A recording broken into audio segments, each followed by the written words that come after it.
ఏమాత్రం ఊహించని రీతిలో ఒక్కసారిగా కేరళ రాష్ట్రం వయనాడ్ జిల్లా పల్లెల మీదకు దూకిన వరద ఎన్నో ఇళ్లను ఎంతో మంది జనాల్ని తనతోటి లాక్కెళ్లిపోయింది. అటొక్కసారిగా విరిగిపడిన కొండ చర్యలు వందలాది ఇళ్లను నేలమట్టం చేసేశాయి. ఉరకలేస్తూ ముందుకొచ్చిన వరద వేసిన మృత్యుపాసంలో ఎంతో మంది విగతజీవులైపోయారు. మొప్పాడిలో నివసించే నీతు అనే మహిళ మృత్యువును కల్లారా చూసింది. కానరాని లోకాలకు ఏగిపోయింది.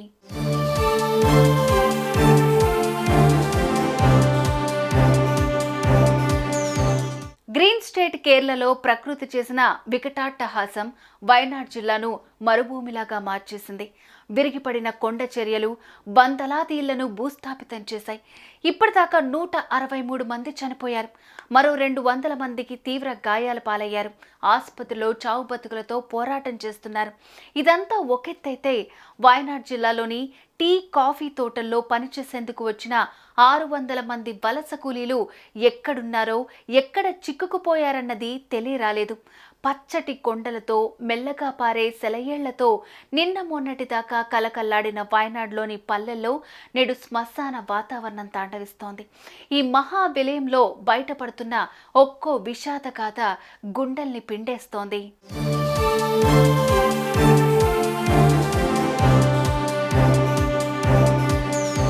ఇదిగో ఇక్కడ మనం చూస్తున్న ఈ మహిళ పేరు నీతు.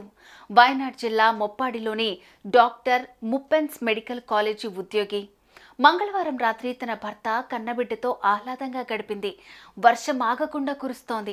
రేపటికైనా తగ్గుతుందో లేదో, రేపు కాస్తంత ముందుగానే కాలేజీకి వెళ్లాల్సిన పని ఉందంటూ నిద్రకు ఉపక్రమించింది. రాత్రి 1 గంట అయింది. బయట నుంచి రాళ్లు కదులుతున్నట్లు శబ్దం వినిపించింది. కిటికీ తలుపు తీసి చూసిన ఆమెకు ఒళ్ళు జల్లుమంది. తన ఇంటికి సమీపంలోని కొంత దూరంలో ఆమెకు మెల్లగా కదులుతున్న నీటి ప్రవాహం కనిపించింది. వరద తమ ఇంటి మీదకొచ్చే ప్రమాదం పసిగట్టింది. వెంటనే భర్త జోసెఫ్ని, బిడ్డని అప్రమత్తం చేసింది.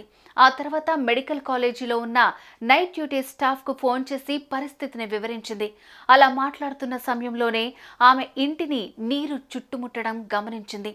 తమ కుటుంబం ప్రమాదంలోకి వెళ్లిపోయిందని, రక్షించాలని వారిని వేడుకుంది. ఆ తర్వాత ఫోన్ కట్ అయింది.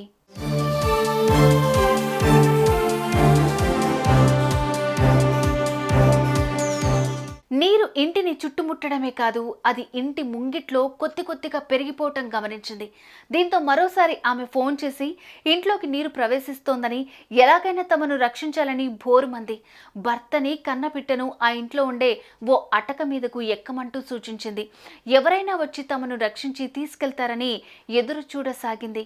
ఎవ్వరూ రాకపోవటం, ఇంట్లోకి ఒక్కసారిగా వరద నీరు ప్రవేశించడంతో భర్త, బిడ్డ ఉన్న అటక మీదకు ఎక్కేందుకు ప్రయత్నించే క్రమంలో ఆమె చేయి జారిపోయింది. ఇంటి నిండా ఆవరించిన వరద ప్రవాహంలో మునిగిపోయింది. నీటి దెబ్బకు వాకిలి తలుపు ఊడిపోవటంతో నీటిలో కొట్టుకుపోయింది. కళ్ల ముందే భార్య జలసమాధి కావటం చూసిన ఆ భర్త అల్లాడిపోయాడు.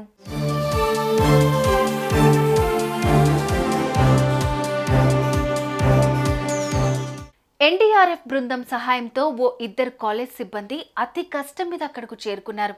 వారు వచ్చేలోపే జరగరాని ఘోరం జరిగిపోయింది. అలా ఆమె చేసిన ఫోన్ కాల్ భర్తకు, బిడ్డకు ప్రాణభిక్ష పెట్టింది. ఆమె మాత్రం ప్రకృతిలో కలిసిపోయింది.